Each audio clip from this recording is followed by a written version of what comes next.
Every writer in the English language, I should imagine, has at some point hated Shakespeare, has turned away from that monstrous achievement with a kind of sick envy.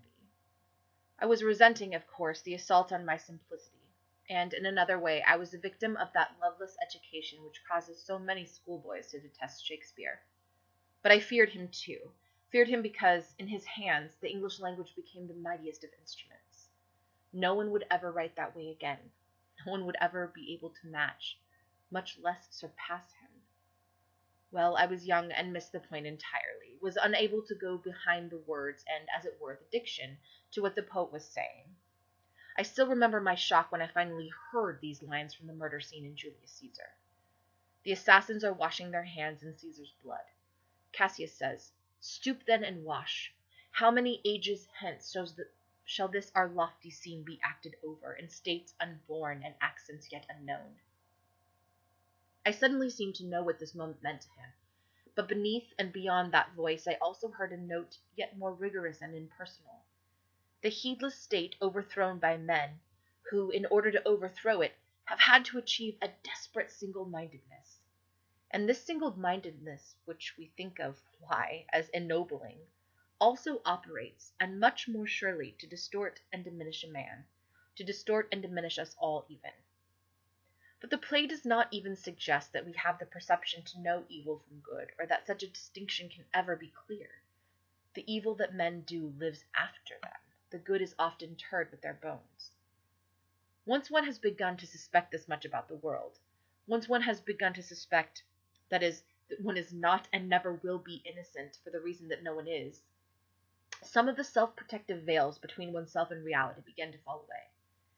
It is probably of some significance, though we cannot pursue it here, that my first real apprehension of Shakespeare came when I was living in France, and thinking and speaking in French. The necessity of mastering a foreign language forced me into a new relationship with my own. My quarrel with the English language has been that the language reflected none of my experience. But now I began to see the matter in quite another way. If the language was not my own, it might be the fault of the language, but it might also be my fault. Perhaps the language was not my own because I had never attempted to use it, had only learned to imitate it. If this were so, then it might be made to bear the burden of my experience if I could find the stamina to challenge it, and me, to such a test.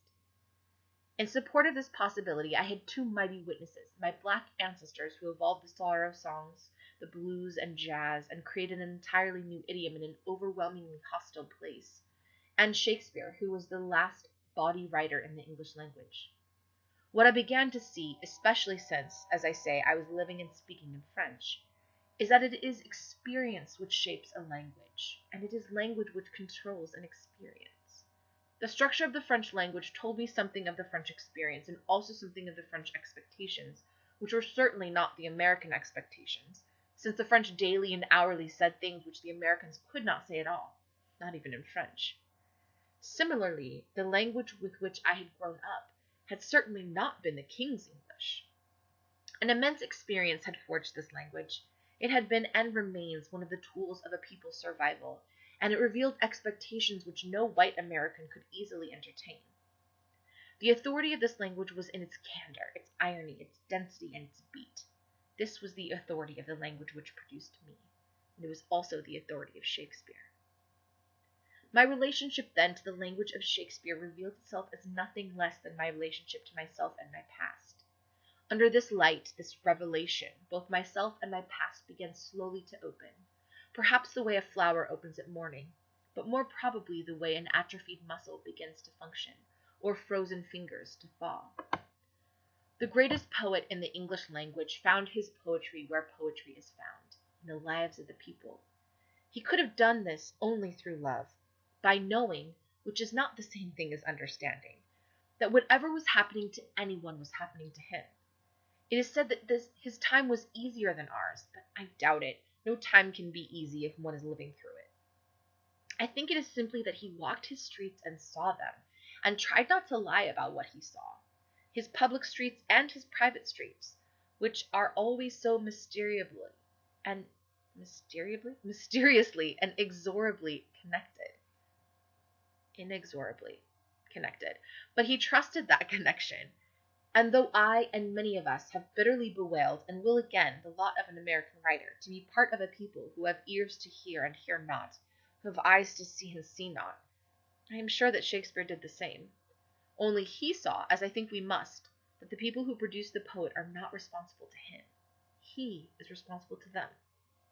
That is why he is called a poet, and his responsibility, which is also his joy and his strength and his life, is to defeat all labels and complicate all battles by insisting on the human riddle, to bear witness, as long as breath is in him, to that mighty, unnameable, transfiguring force which lives in the soul of man, and to aspire to do his work so well that when the breath has left him, the people, all the people, who search in the rubble for a sign or a witness, will be able to find him there.